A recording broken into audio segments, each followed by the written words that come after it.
Please welcome back to the stage, Danny Perez.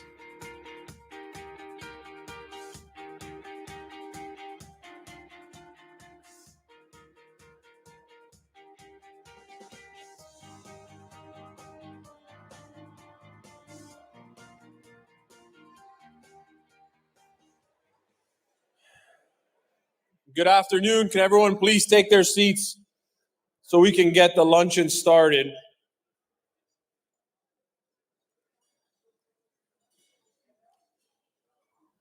President Fan, we'll wait for you. You're important.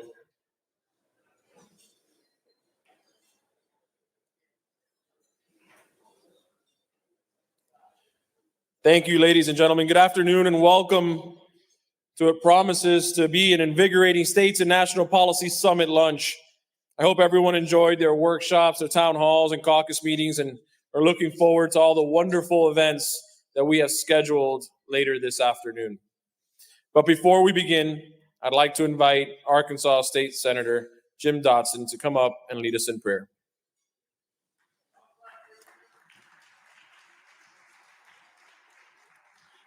Please join me in prayer. Dear Heavenly Father, thank you for this meal before us. Please bless it to nourish our bodies. Bless this fellowship that we have around these tables today and the learning that we'll have on the policies this afternoon. In Jesus' name I pray. Amen. Thank you, Senator. We're going to get right into the program. It's my extreme pleasure to introduce Dr. Arthur Laffer, an economist whose work has reshaped the economic and policy-making landscape, and his pioneering contributions, including the illustrious Laffer Curve and the annual Rich States, Poor States report, have fundamentally altered our understanding of the relationship between tax rates and economic growth. Although Dr. Laffer looks like a spring chicken, he started with ALEC about 16 years ago.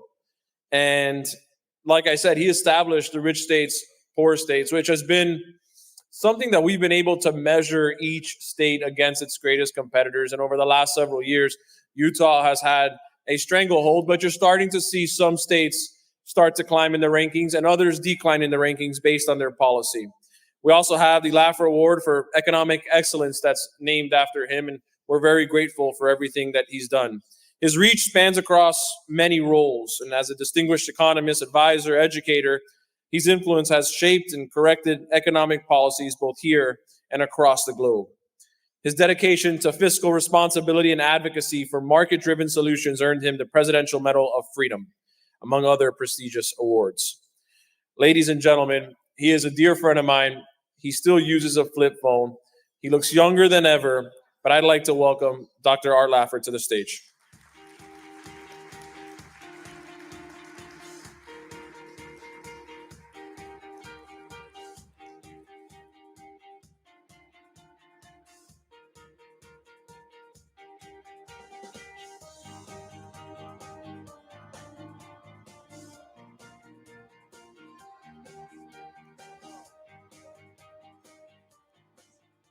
Did any of you see Danny's suit?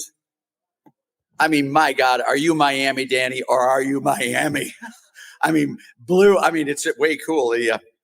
Thank you all. By the way, it's great to be with all of you today. And the world is starting to look a lot better than it did yesterday. But it's really fun to be here. And I'm just an interim introducer of one of the most amazing people I've ever known in my life. Her name is Cynthia Fisher. And Cynthia Fisher started two companies and sold them, Viacord and Viacell. You also, I don't know if you guys know Viacord and Viacell, but it's amazing. She's a serial entrepreneur. She's just incredible. She is a philanthropist. Some of you may know, but the one that is sort of fun is she's on the board and married to the head of Boston Beer. I guess that's Boston Beer. You may know it from the title Sam Adams. I can imagine, I remember many a night that I spent with Sam. And every time I could see Danny over in the corner with some mojito. Was it, Danny, that you were doing? Okay. But my job is to introduce Cynthia Fisher and also to tell you that she is this year's recipient of the Laffer Award, which is just phenomenal. Thank you, Cynthia. Let me tell you why she's receiving this. She is the most tireless, energetic advocate of patients' rights in this world. Transparency in medicine. I can think of no issue today that's singularly more important than the rights of patients to be able to know what the prices of their medical care is and to know what the consequences of the medical care. Cynthia has been working tirelessly across the country. She's involved now in, I think, 8 or 9 states, 10 states, 21 states, excuse me. That was I got old information. That was yesterday. She works with Republicans and Democrats, all to try to make patients' rights the best thing in the world. And she's one of my dearest, dearest friends and one of the most amazing people. We are going to hear a lot more from Cynthia over the years, but our title of our paper together, I have my title, which I call it Le Croix de Santé, the cross of health. And if you look at the U.S., let's say from 1970, if you look at healthcare as a share of GDP costs, and if you look at life expectancy, both of them compared to the OECD countries, our life expectancy has been dropping like a stone compared to the rest of the OECD countries, and our healthcare costs have been increasing like mad relative to their costs. Cynthia Fisher has the solution to this problem. And frankly, she's the most wonderful person in the world. Cynthia, thank you very much. Come on up here and whisper a few words. She's also got a throat problem, which doesn't allow her to speak so much. But Cynthia, thank you very much and congratulations. Thanks so much. Okay, can we do that? Thank you.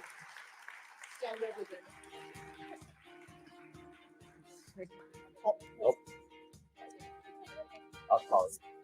I don't want.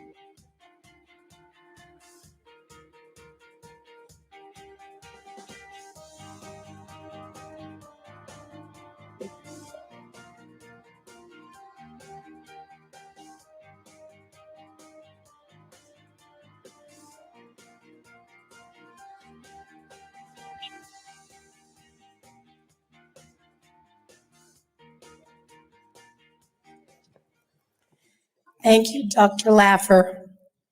I am so very, very honored. And thank you, Lisa. This is a tremendous compliment and honor to be here today. Price transparency truly is transformative. As Dr. Laffer so well knows, in order to have any market function and to have competition and consumer choice, we have to first have prices. So thanks to the many hard efforts the Trump administration accomplished to get us the rights from existing laws to know all prices in healthcare and to have those bills match those prices and the receipts match those prices empowers every employer in this country to lower the cost of healthcare through better plan designs.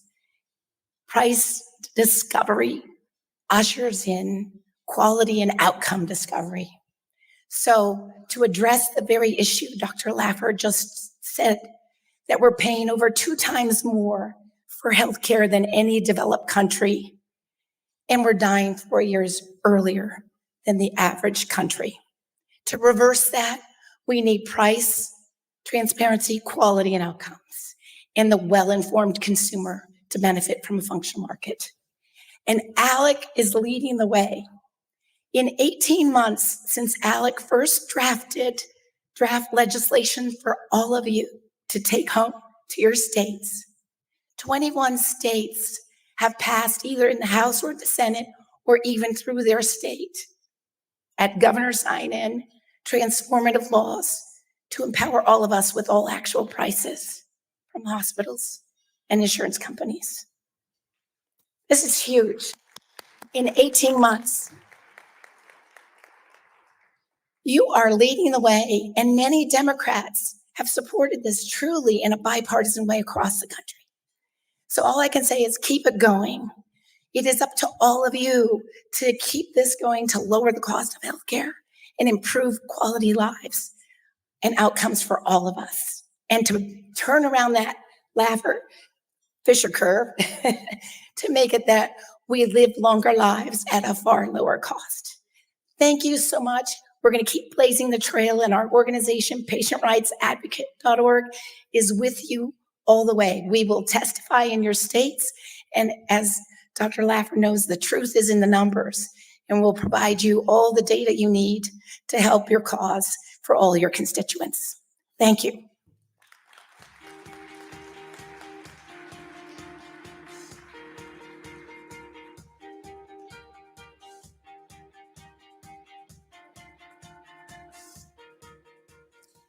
Well, congratulations once again. And this is the quickest message of the day. It's just to let you all know that food will be coming out shortly. Enjoy your lunch.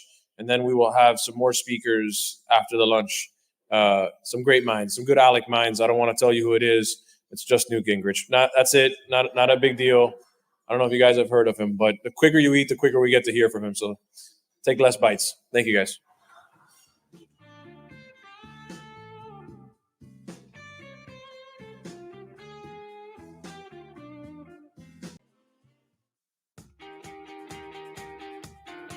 Please welcome back to the stage, Lisa Nelson.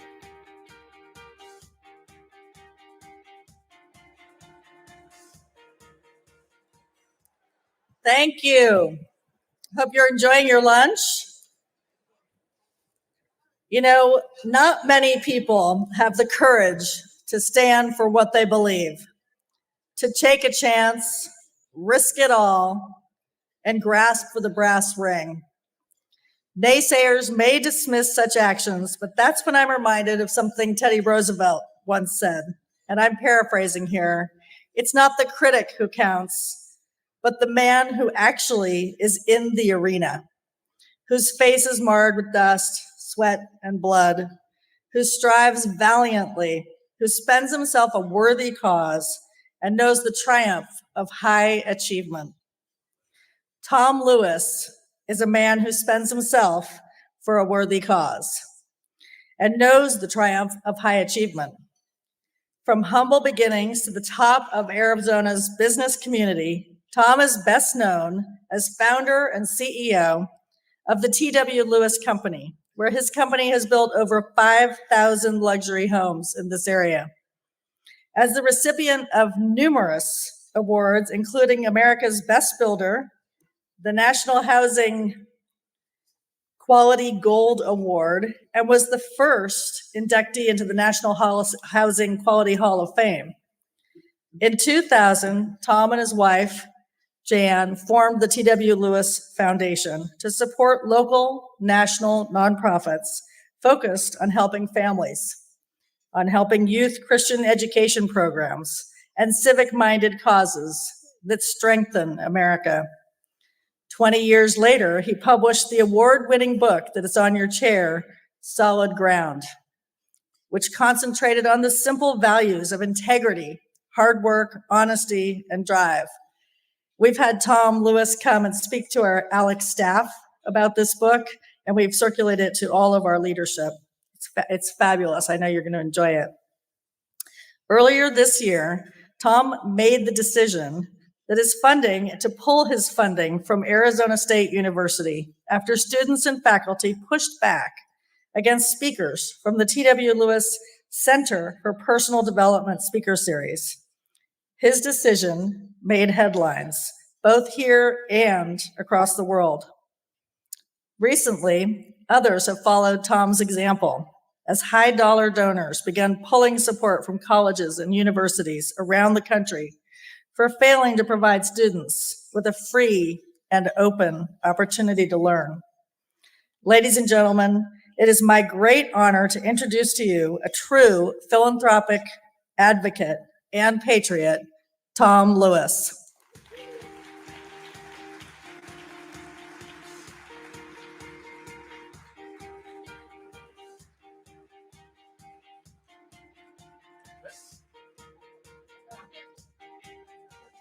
I'm going to take those slides here. Okay.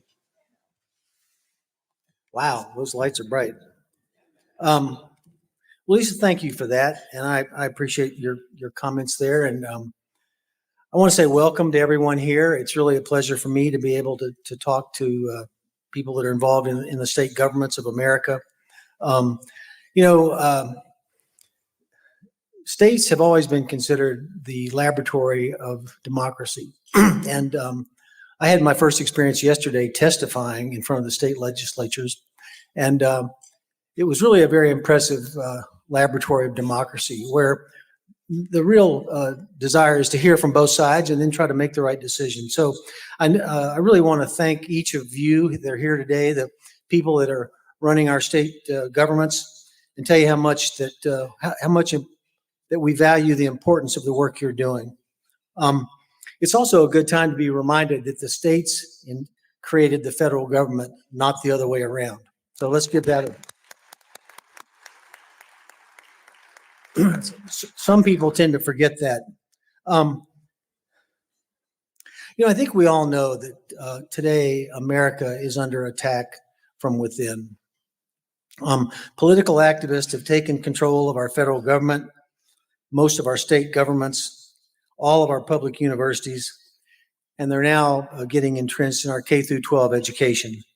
This has been going on for a long time. And what they're also trying to do is through their control of these institutions, they're trying to silence their opposition. The event where I testified earlier this week was all about free speech. We're going to talk a lot more about that today. But, when you look up the First Amendment, and there's a reason why it was the First Amendment, it was to protect the freedom of religion and the freedom of speech. And that's what our founders knew was the key and the bedrock of our society if we wanted to stay free. Well, if you look up the word abridged, and the First Amendment says free speech shall not be abridged, it means to reduce, diminish, or curtail. So what's happening today in public universities, and I think around our country, is our free speech is being diminished and curtailed. And they let us talk, but they don't let us, it's really making a big impact, especially in universities. And I think all of us would say that, that it's working. And so they've kind of got our backs against the wall, I think, right now. And I think most of you would agree with that. So I think we have to save America. I think most of us would agree that it's time to really do that. The stakes are high. But when you talk about saving America, what do you really mean? Well, I think most of us would stop and think and say, well, it's about conserving America's values. Well, ask yourself, well, what are those values? I'm a big fan of Dennis Prager and have been for 25 years. And he had the best answer I've ever heard for that. He said, just look in your pocket. Every coin that the U.S. produces says three things. One is in God we trust. The second is liberty. And the third is e pluribus unum. In God we trust, liberty, and from many come one, unity. God, freedom, liberty, unity. Those are the American values that we have to conserve. So over the last year or so, I've been working with a number of conservative leaders in America to try to come up with a messaging theme, because as we all know, Republicans are not always united in everything like our opponents on the left, but we're trying to get clear on what are the right messaging. And, we really have to take, I believe, a moderate tone if we want to win these elections. And, we've already won the far right and the people and the conservatives. It's the middle we have to win. But some of the themes that we came up with, I'd like to share them with you briefly, are these. First, let's replace chaos with common sense. I mean, I think we all see the chaos that's going on now under our Democratic president, but let's replace that chaos with common sense. Our ideas are better than their ideas. Vote like your family's future depends on it. It does. Solutions that work for working people, gas, groceries. And then let's unite for a safe America. And I think affordability and safety are two of the best words we can use. So we really need to make sure that we win big in 2024. And in order to do that, we have to get really clear on our values. We have to get clear on our plan, and we have to get going. Thank you. Lisa limited me to 7 minutes. I would bring up for. Thank you so much, Tom. That was valuable. And I know that you've been working with a lot of the good conservative organizations. We're going to dive a little deeper because Tom mentioned the hearing that he testified in earlier this week. It's critical that we understand this philanthropic advocacy. And I want to bring up two special guests today. Former Arizona Board Regent member, chair of the Joe Foss Institute, and board member of the Arizona Chamber of Commerce, Taryn Taylor Robeson. And I'd also like to invite Alec, legislative member who's working on legislation that addresses this issue of free speech on college campuses. We talked about the hearing that was held just this week. Rep. Quan Wen to join us on stage. Thank you so much.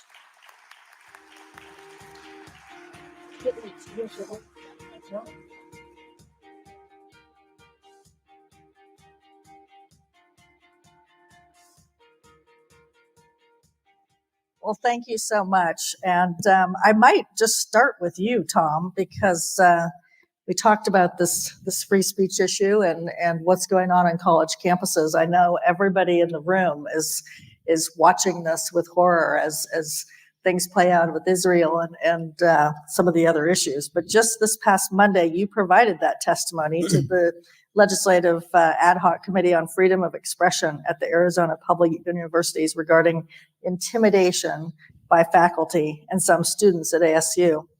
During those remarks, you explained the problems began when faculty detailed their opposition to teaching the concept of free enterprise.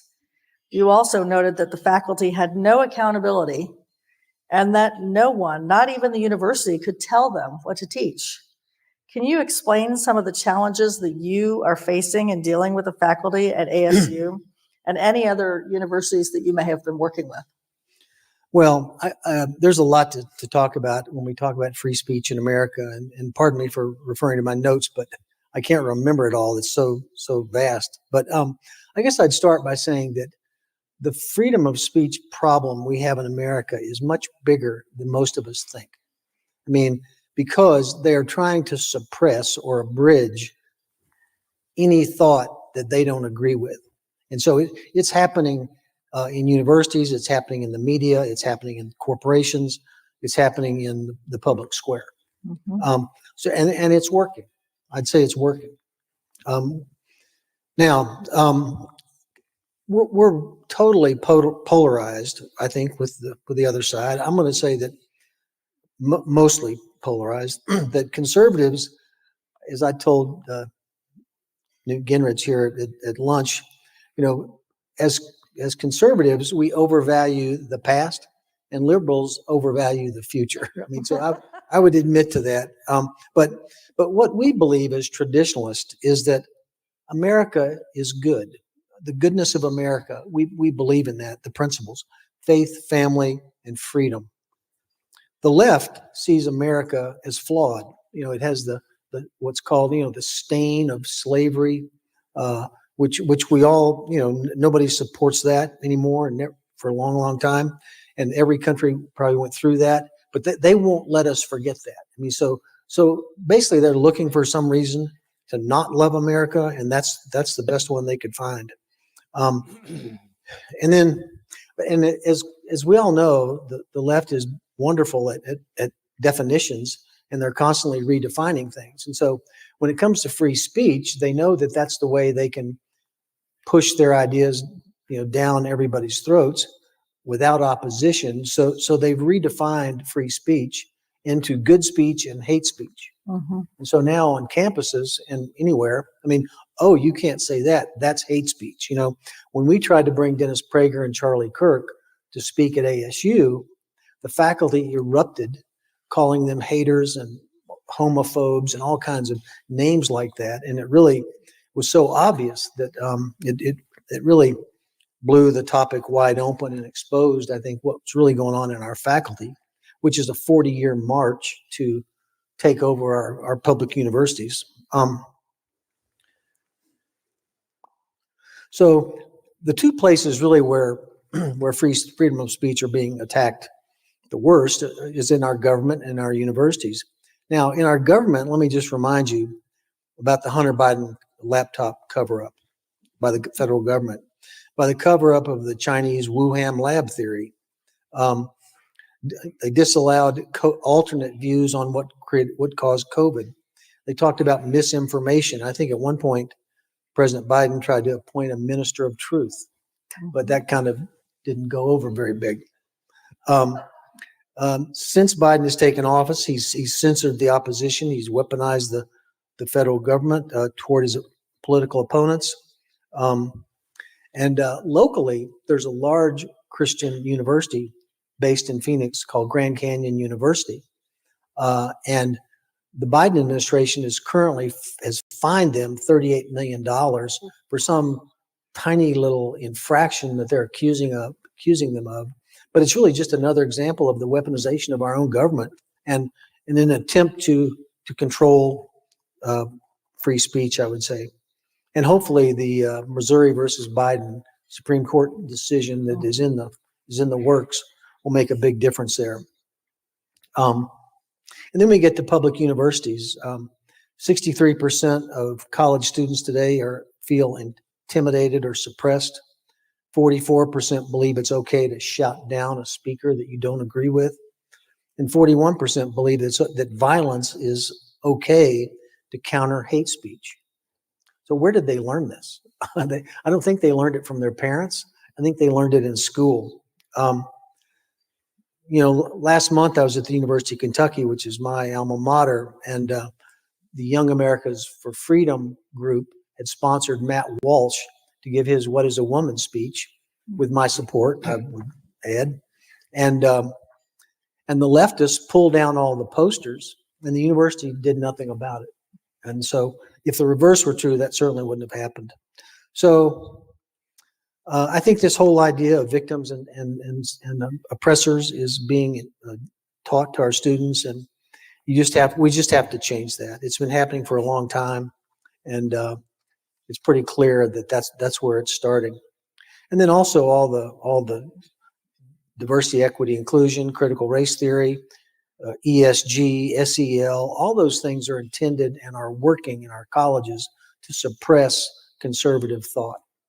And that's what they're really I think that's the ultimate reason for it. Because if you have a diversity, equity, and inclusion officer that's in your college and they're walking around with posters and having meetings to discuss it, I mean, you can't believe how entrenched it is. When I walk through the halls of some of the colleges that I support, you just see all these posters about liberal topics so it's really obvious. So anyway, there's a lot of problems to discuss, and Yeah. Well, I'm so glad that you're engaged on these issues, because clearly they are a part of the fabric of everything that we're working on to combat. And I think as legislators, looking at this, how do we, as legislators, think through?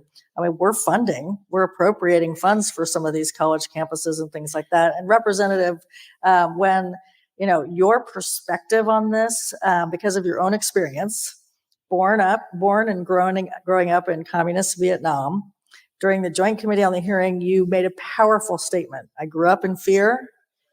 I was not allowed to talk about what my parents do because someone might toss a hand grenade into our home.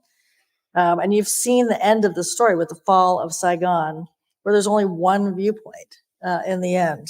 Can you elaborate on this view and how current speech climate on college campuses compare with a truly communist China? And then kind of fast forward to the work that you and Senator Kern and so many Arizona legislators are doing to kind of figure out if there's a solution or if we can put some teeth into that funding to perhaps have a little more control on what's happening on the campus. Thank you for the question. And I want to thank the Senate, Arizona Senate as well, for allowing me to be a co-chair of this committee. And I always want to acknowledge Anthony Kern, my co-chair in the Senate as well. So after 2 hearings, it was very clear to me that conservative views are not welcome on campus. It just, let's be honest about it, it's extremely clear. And I picked up a couple of things, and I think Tom and I mentioned that earlier. A couple of things is, one of the comments from the attorney representing ASU said that, but we let them speak, right? We let them speak. Mm-hmm. Excuse me, but there is no one in this room, anywhere in this nation or any organization, I would allow them to say, I'm going to let you exercise your constitutional rights.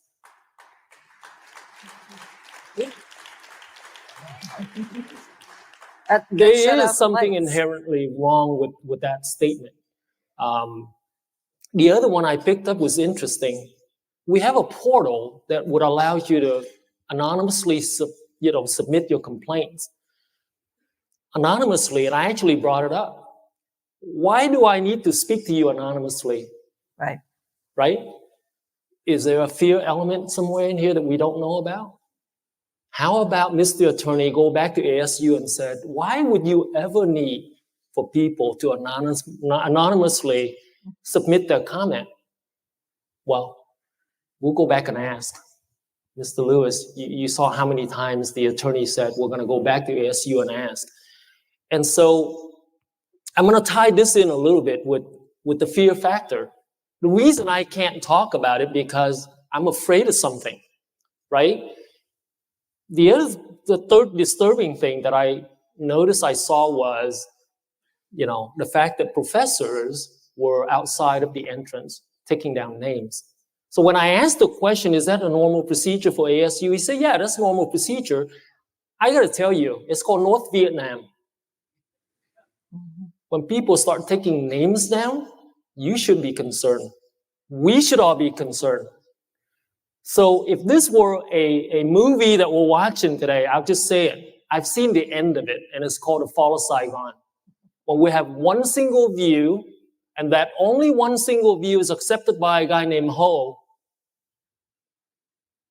you have execution, you have, your freedom taken away. When I say execution, I actually can tell you that many of my family members were actually executed in a re-education camp. So I'm seeing in the 48 years that I lived here, I'm starting to see this familiar sight coming to us here.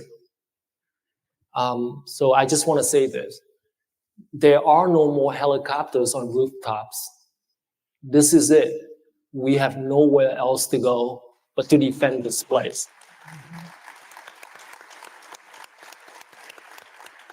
I'll say it. My name is Quang Nguyen, and I'm not saying anything anonymously. Yes. This is it. Thank you. Powerful. That's so powerful. Thank you so much for those comments. And Karen Robeson, you've become, and you've been working on education issues and free speech expression since departing from your role as the Arizona Board of Regents. For example, you created the Regents Cup, which I participated in and really enjoyed that competition, which encourages free and open debate between college students. In your view, what can university administrators and state board members do to better protect freedom of speech and expression on colleges' campuses? Well, thank you for the question. And before I get to the answer, I just want to say thank you to Quang for being willing to tell your story, because a lot of people think it cannot happen here, but it can. And so your story is just so immensely powerful and needs to be told. So thank you. And Tom, thank you for your leadership in what you're doing. I think it is through people like you and your efforts that give us hope for America and liberty and what we all hold dear.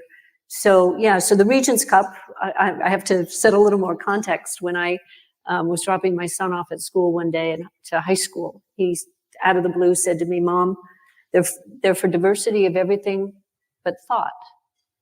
And this from my 15-year-old. I'm like, where'd that come from? But it matters. I mean, there are kids out there that are shut down. They cannot speak their mind.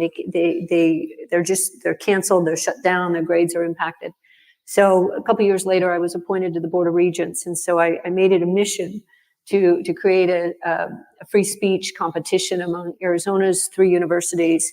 It's grown each year, and now there's an effort underway to have that model around the country and do a national free speech competition. I'm also serving on the American Council of Trustees and Alumni Board, otherwise known as ACTA, and they're doing phenomenal work on university campuses around the country with a Braver Angels organization that is teaching our kids how to have conversations, how to disagree and still be friends. You know, when we can no longer talk to one another, when we can no longer use our words, the creation of knowledge will cease. When you think about the First Amendment and free speech, it's the First Amendment for a reason. You know, you look at the great advances over the last 250 years, they came from America because people were not afraid to throw out ideas and be wrong, be corrected, prove themselves, or change course, because we weren't afraid. But when you're afraid to throw out those ideas, I mean, it goes to the scientific method. You know, when you quit throwing out theories, everything ceases. And that's what the left wants. The denigration of our education system over the last 40, 50, 60 years, and the takeover by the socialists and the progressives, it's been incremental. And it has crept up on us, and now we see it in full bloom. You know, if there was a silver lining to COVID, it woke parents up about what was going on in K-12 education. And I'm gonna give a shout out for a couple people in the room today, Karen Warner and Amy Carney, 2 members of the Scottsdale School Board. They were minding their own business, raising their kids, and they discovered during COVID what was going on. They stepped up and ran for council. And we have one of them now going to run for the state Senate here in Arizona. That's what it's going to take. And what's happened in the last month on university campuses across this country has exposed the rot in higher education in America. The pro-Hamas, anti-Israel, anti-American sentiment that has been displayed should wake every American up. We've got to fix it. So we have an opportunity now. We can't deny what's going on, and we have an opportunity. And so as policymakers and leaders, you have to hold your university's feet to the fire. And we have to get back to basics. One other thing, I know my time is running short, but when I took the same son to school, when he went off to college at Texas A&M, I don't know if we have anybody from Texas, but thank you, Texas. Because during his orientation, up on the screen, they had all the general education requirements, 6 hours of American history and American government and American economic systems. I come home to Arizona and I ask our Board of Regents, what do we require for American history and American government at our universities? 0. I'm proud to report that has changed. We updated our general education policies and now it's required. But when I left the Board of Regents, I told my colleagues, your job has just begun, because now you have to watch what they're teaching them, what their version of American history is. And in the words of Winston Churchill, a country that does not know its past has no future. So we have to get back to basics. And as legislators, you have the ability to force your universities to teach the basics. You need to let them know what the desired outcomes of knowledge and skills and competencies are. And at the top of that list should be American history and American government. And we have got to quit apologizing for American exceptionalism, because we are the last best hope of the world. And one final thing, I had the opportunity to spend a few minutes with Nigel Farage, who led the Brexit movement. And he said something to us, this was June of 2021. He said, America, or the world is watching you, America. And as America goes, the world goes. 2 months later, we all watched the debacle in Afghanistan. And you watch those people clinging to the bottom of that C-17. And I thought, this is what happens when America leaves the scene. It's chaos, both literally and figuratively. So we have to. Those of you in the room today, you can make the difference. You can make sure that in your colleges and universities in your state, that we get back to basics and teach our students the fundamentals of American history and American government and American exceptionalism. Thank you. That's awesome. Thank you, Ken. You know, Karen, you and I were talking with Amy and Karen earlier about, as school board members, what is your goal? What is your objective? And both of them, without hesitation, said curriculum as the example of what they wanted to focus on. That and kind of, upgrading the superintendents and making sure that they're actually doing their job. I want to just take one last minute to ask Representative Kwan, in the policy that you are considering and working on right now, what are the key elements that legislators should really look for as they're thinking of trying to create more leverage within that appropriations? Have you figured out what your principles and what you're really kind of try to give and empower the legislators with? We actually drafted quite a few things, including changes to ABOR, Arizona Board of Regents, to sort of make things a little tighter. But honestly, hitting the pocket is where it counts, right? Mm-hmm. So as a legislator, and I happen to have the chairman of appropriations sitting over here too, I'm going to have a conversation about future appropriations for all universities. And like I said, we got to hit them where it's hurt, and that is the wallet. So there are a lot of things, and I'm not going to talk about I'm not going to let the cat out of the bag yet. But I think it's important for us to understand that freedom of expression doesn't exist. So how do we fix that? So we fix that by forcing people to do what they should be doing already. And it's really unfortunate. A lot of times we make laws to force people to do things that they should be doing, and I'm not seeing that. I'll give you an example. Last year, a couple of years ago, I brought a bill that would allow CCW holders, concealed carry, to be on campus if you're older than 21 and you don't have any. Obviously, if you have a CCW, you're not a criminal. Mm-hmm. It's amazing how many people came up from the university level and fought that. And so the way I think of it is this way. You have a constitution. It's applicable to every square inch of the United States and to every, I'll just say it, law-abiding citizens, right? But there's an invisible line around the campus that says, no. We're good. As a matter of fact, I did ask the Board of Regents, a representative, and I said, do you believe in the U.S. Constitution? Yes. Why did you fight me? Right? So here's another point I want to make. Somebody from ASU is inviting me to speak on freedom of expression in the next few months. So I'm going to see how that's going to go. U of A already came out and said, we want you to come speak about communism, the evils of communism, and freedom of expression. So let's see how many of those professors out there putting flyers up against me. See how many of them actually protest against me.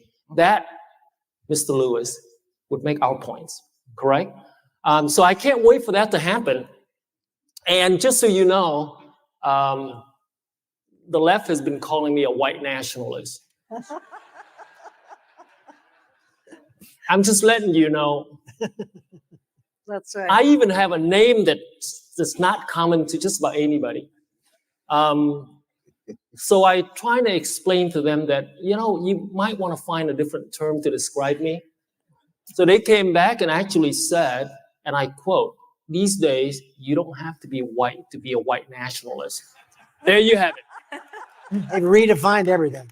Right. Yeah. Well, thank you so much, Mr. Price, Tom. Thank you for your sharing your values and your ideas here, and for creating the atmosphere to really work on this legislation. If I only knew an organization that did model policy for legislators, maybe we look forward to seeing your model policy when you're finished, and maybe making it ALEC model policy going forward. Thank you very much. Thank you. Great. Thank you.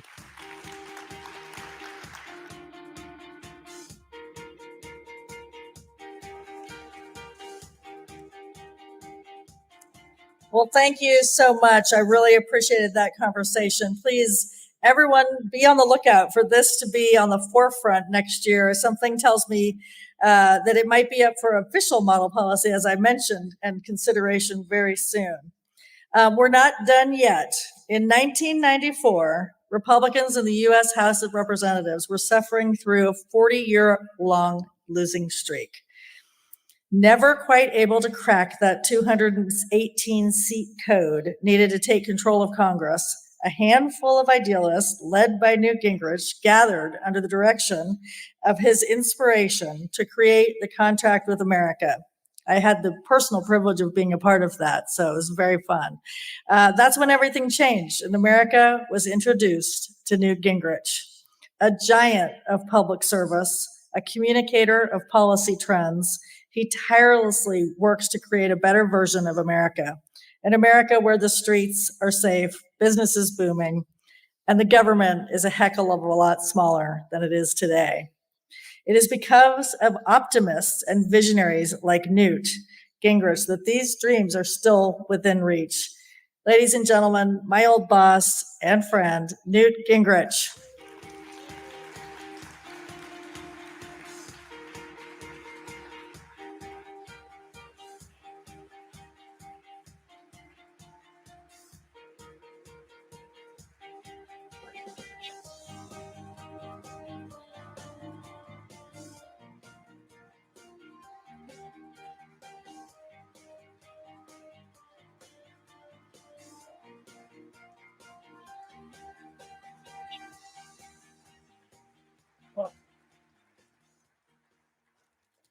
I have to say that after that very generous response, I'm not sure I should risk it by saying anything. But thank you very much for having me here. I've been coming to ALEC meetings, I think, since either 1979 or 1980. And I think ALEC is extraordinarily important because it both represents the implementation of federalism at the state and local level and a focus on ideas as the key to solutions. And I just saw, if you watch this panel, you begin to understand why ALEC matters. And you take all the different things that ALEC has been working on. And I'm very proud of Lisa. She was a key player, as I described it in the book that came out recently called March to the Majority, which took you through 16 years of trying to create a majority. And then the 4 years with Clinton, where we got the only 4 balanced budgets in your lifetime. And Art Laffer was a great help. You know, Art understood the key notion that with enough economic growth and reasonable fiscal policy, you can get a balanced budget. Without enough economic growth, it is impossible to cut spending enough to get to a balanced budget. And so I will say also, I know a number of you heard today from Jody Arrington, and Jody has done extraordinary work at the House Budget Committee, and they produced a 10-year plan to get back to a balanced budget, which I think is the first time in recent times it's been done, basically since I left there. But remember, when we left, the momentum of welfare reform, the momentum of the largest capital gains tax cut in history, the momentum of its very significant regulatory reform, we were growing so dramatically and we were controlling spending so effectively that Alan Greenspan, as chairman of the Federal Reserve, announced that they were projecting that we would pay off the U.S. debt by 2009. And they had a working group on how you would manage the money supply if you had no debt. Now, we only ever once in our history, in 1837, had a brief period of literally zero debt. And I'm not sure we've gotten there, but the guys who came after didn't quite understand what we were doing. I would just say to you that what ALEC is doing, whether it's on very inventive and very important efforts to develop a new approach to the faculties. I'm doing a series of something like 30 articles at the American Spectator going back to 1960 and looking at how the cancer has emerged across our whole system, of which the campus is only a tiny part. But it's literally true that Ronald Reagan defeated communism in Moscow and lost to it at Stanford. And the fact is we've had this constant, steady metastatism in our bureaucracies, in our news media, and in our campuses. And so what you heard here today was really, really important. I also have to say that we have worked very hard on the whole issue of transparency, and I can't imagine an award that was more deserved than the one you got, because when she first came into our office, it was like a, very, very bold idea, and it's now beginning to be common sense. And with Alec's help, I think 20-some states have now adopted transparency laws. And what you have to understand is, when you go through big change, the other side gets to fight back. So if you want school choice, the teachers' unions will go crazy. If you actually want hospitals and insurance companies to tell you their real prices, they will go crazy. So you can't just win the first fight. You have to go through an entire process of winning again and again and doing it. And that's where I think Alec plays a major role in networking ideas across the whole country. And to me, this is one of the most important meetings of the year in developing solutions and in moving the system forward. I will say, I think one of the things we're not good at is, one of the places where I studied under Ronald Reagan for a generation, is the whole ability to articulate vividly and clearly. The other side has the power of automatically moving to moralistic and emotional language. So, of course, the fact you happen to be Vietnamese, which probably wasn't even true. You were probably a white slaver who happened to be in Saigon the week that it fell, and then you claimed to be Vietnamese because you thought that would somehow help you. But your friends on the college campus know that deep down, you wanted to be a white nationalist. I mean, this is the left, isn't it? So just a couple of observations. And I literally began studying Reagan in 1965, and I began working with him in 1974. I recommend to all of you a remarkable book called The Education of Ronald Reagan, which was a study of Reagan at the 8 years he was at General Electric and what he learned. Despite all the years I'd worked with Reagan, only after I read that book did I realize how strategic his approach to communications was and what he was trying to accomplish. He understood Lincoln's principle that with public sentiment, anything is possible, and without public sentiment, nothing is possible. So let me just give you one example that hit me the other day. I was writing an article for and I apologize for my throat. When I fly long distances, my throat dries out. So if you'll pardon me. But anyway, what I'm struck with is, I was doing a piece for the New York Sun about what Mayor Adams is doing to the city. And what Mayor Adams is doing is routinely cutting city services in order to take care of Biden's illegal immigrants. And what hit me as I was writing this is that, and I'm telling you all this because all of you can go back home and help get this started. If we have a problem of illegal immigrants, that's a natural phenomenon. It's like, you have tsunamis and you have earthquakes. But if you put the word Biden in front of illegal immigrants, you begin to understand, no, this is a deliberate policy of swamping America with people who come here illegally. And the person developing and supporting that policy is named Biden. And so New York City is going to have their public libraries closed on Sundays to transfer the funds from New Yorkers to Biden's illegal immigrants. They're going to have the next 5 classes of the police academy closed to save the money to transfer to Biden's illegal immigrants.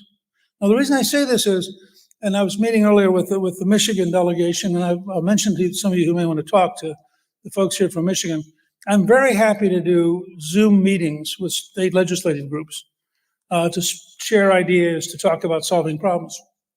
And they have this wonderful moment, which Republicans are just almost genetically incapable of communicating. They have a governor who has decided that the people of Michigan owe Xi Jinping millions of dollars in order to build a battery factory for a Chinese company in Michigan to further collapse the American auto industry. And I said to him in passing, you ought to figure out the cost per Michigander turn it into a check signed by Whitmer to the people to Xi Jinping and the Chinese people, and send it around and say that there are two futures here. And this goes back to something I learned many years ago from a governor of Ohio who kept getting reelected, because he would come to an event like this. He would pull his wallet out and he'd say, "What this campaign is about is simple. Wham, it's about your wallet. I want to put money in, my opponent wants to take money out. Which do you want?" Well, making it vivid and clear is a key part of this. I just sent a note to Art Laffer, which he will later on claim he thought of, although I signed it. But I said, this is something that only hit me over the last 2 years as I was advising people like Jody Arrington. We need a Laffer curve for regulations, because we need to understand, we do, in a complex society, you have to have some regulations. On the other hand, there's a point where the regulations become more painful and more expensive than whatever they were trying to solve. And I would say to get back to 3.5% average growth, which both Art and I are deeply committed to, along with Larry Kudlow and Steve Moore and others, you have to have both a tax change and you have to have a regulatory reform change. Now, I've been thinking a lot about coming here because I do think this is an important event, and I think we have so many opinion leaders from all over the country that I treasure this as one of the places annually where I get to think about things. And what hit me working on the American Spectator series, which has been a real revelation, I went back and reviewed Theodore H. White's remarkable books on the making of the president. For 64, because I wrote a column on how Goldwater shifted the Republican Party dramatically to the right. 68, which was when the Democratic establishment collapsed. And I'm now finishing up today on the airplane going back home, a piece on 72, which is when McGovern and the hard left takes over the Democratic Party. Excuse me. And I'm about to do a piece next week on rethinking 1974 as the first journalistic legal coup d'etat. Because we've all bought into the Washington Post narrative of Watergate, when what hit me, when you read Theodore White looking back, he was astonishingly insightful. In the close of his book on 1972, he says, this was a fight between the news media and the president. And McGovern really didn't matter. And the hatred the Washington Post had for Nixon was unbelievable. And you can see the setup for what would come, because, of course, here you are on the left, and you suddenly look up, and this guy you hate gets 60% of the vote. Well, you can't allow that to exist. And so an entire industry grew up to prove that he was illegitimate.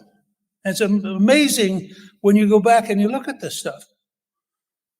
In that context of looking at the long view, I would offer you my summary judgment, both as a historian and as somebody who's been involved in political process since August of 1958. I think we are in greater danger if you combine the foreign challenges, the domestic cultural challenges, and the economic challenges. We are in greater danger today as a country than any time since Washington crossed the Delaware on Christmas night, 1776. I don't think that's an exaggeration.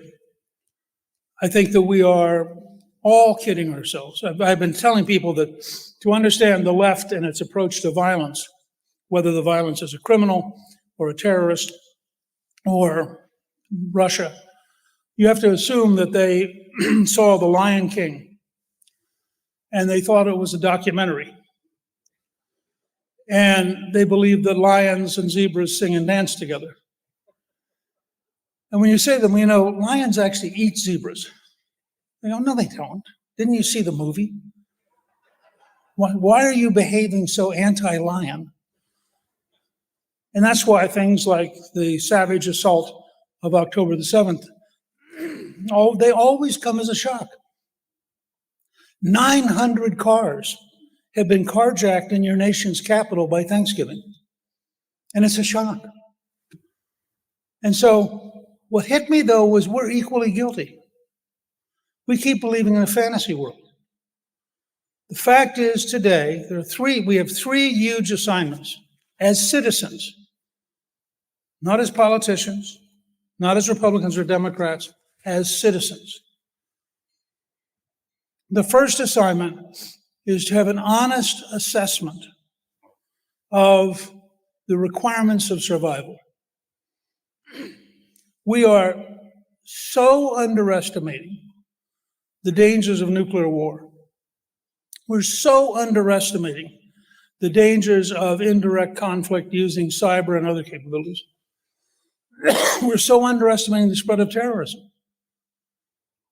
that we are people who are sleepwalking, much like the 1930s, where the only person in the West who had actually read Mein Kampf was Winston Churchill. And he was so ridiculed that by the middle of the 1930s, out of 635 members of parliament, he had 4 voting with him. 4 out of 635. And then Hitler proved that Churchill was right. Well, and the danger is not just military. Our school systems, if you benchmark our school systems against China, it's absurd. We can't possibly remain the leading country in the world when Baltimore City has 5 high schools in which not one student, not one, can do math. We need a genuine, honest national debate about the cost of survival in a real sense. Second, we have to decide that sustaining American civilization is worth the fight, and that's where this panel is so important. We have to say very firmly and very clearly, you don't want to say the Pledge of Allegiance, you're not going to be around here. If you're not prepared to think that America is a country worth protecting, if you're here on a student visa and you decide you want to go out and be pro-terrorist, we're going to deport you. But you've got to have a willingness.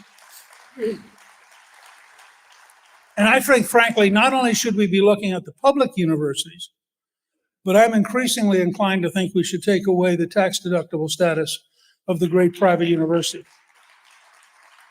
Harvard last year made $1 billion net profit, $1 billion on their endowment. It's impossible for their alumni to have any pressure on them. And so what you have is the growth of a hard left oligopoly, eager to defend and protect itself. And that's going to require, remember, the other team gets to fight too. None of these things are going to happen easily. You go to the Pentagon and ask for a serious, real strategy for survival, you're going to be in a fight with so many generals, you can't believe it. I know this. I helped found the Military Reform Caucus, and we ultimately passed a bill, the Goldwater-Nichols bill, against the active opposition of every active duty 4-star. So you go in and say to them, tell us what it would really take to be safe and how many rice bowls we're going to break and how many bureaucracies we're going to break. And they're going to say, I don't know that we have to be all that worried. Just give us another 100 billion or 2 and we'll all be happy. Yeah, but we won't be safe. Third, and this is where ALEC plays a key role. In the end, what the American people want isn't liberal or conservative. It's deeply American, but it's not liberal or conservative. They want things to work. They want to be able to turn on the water faucet and have clean, healthy water. They want to be able to drive on a road that's paved to a soccer field that's safe to watch their kids play. They want a sense that you can create a job, that you can go out here and earn a living. Our job across the whole movement is to apply valid historical conservative principles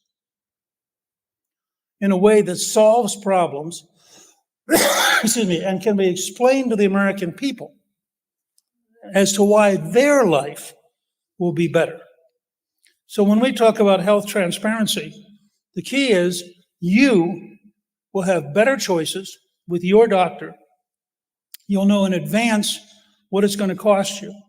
And the system will migrate towards much higher quality And when you realize that the British National Health Service, great socialist adventure, now has 7,200,000 people on their waiting list, including thousands who've been on the waiting list for over a year. And what we want is a system that's constantly dynamic, that uses things like artificial general intelligence, that migrates to the best solutions and the best outcomes at the lowest cost with the greatest convenience. And that's what you get with an informed market.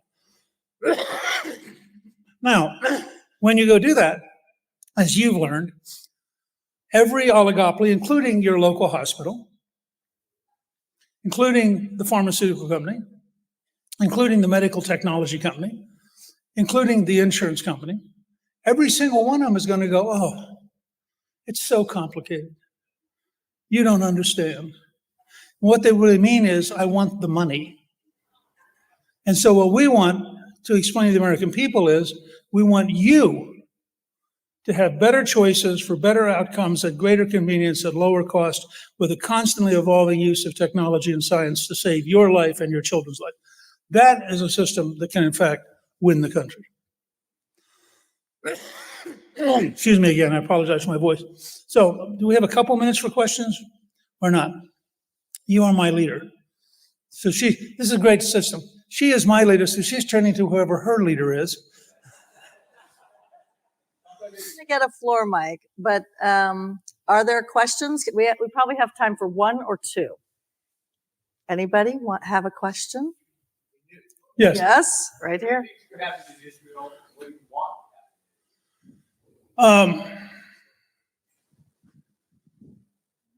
Well, this is a good example of the weight of the news media. The level of anti-Semitic and anti-Israeli bias in the media is frankly as great as the bias on campus. So, for example, there was a 4-month-old orphan who was released the other day. Now, what the media did not go into any great detail about is, why was that 4-month-old an orphan? Because her parents had been killed on October 7th by Hamas. So what you get is a continuous, unending effort to minimize the humanization of Israelis and to maximize the humanization of Palestinians. When the truth is, you could have all of the emergency aid in Palestine tomorrow morning. You could have reconstruction in Palestine tomorrow morning. All you'd have to do is get rid of Hamas.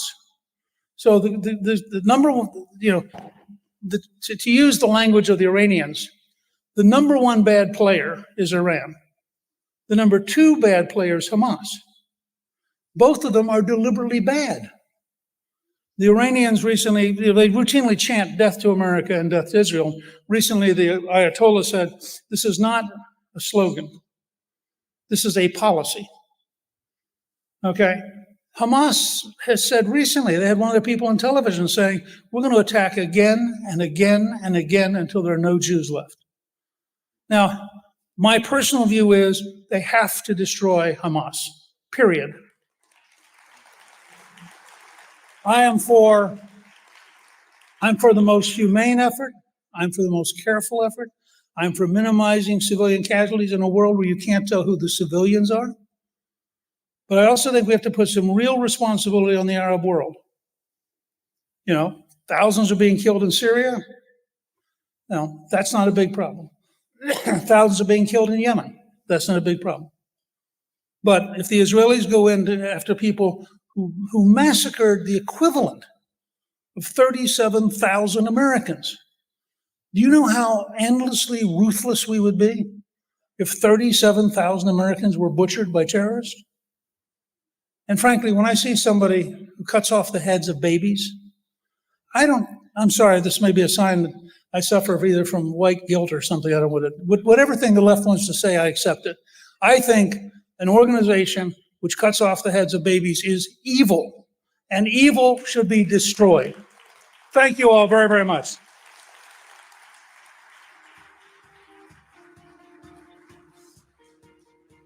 Please welcome back to the stage, Danny Perez.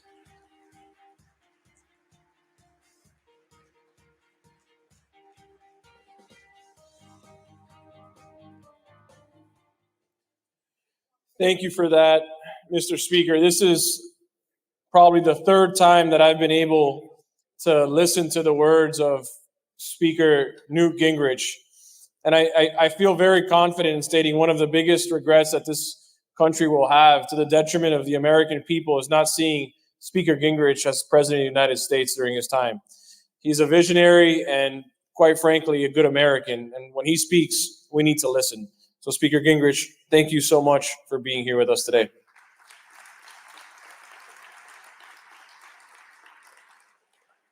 For those that are still here, I want to remind you to not forget about the task force meetings that start today at 1:45, as well as the ACE meeting. Please check your programs, check your apps, and ask any ALEC staffer if you're not sure where to go. And after that, there's CARE training, media training, Suburban Caucus meetings, and more. Also, lots of announcements, so make sure that you're following us on Twitter, Facebook, Instagram, whatever social media it is that you use. And don't forget the hashtag so we can make sure to get out the good word.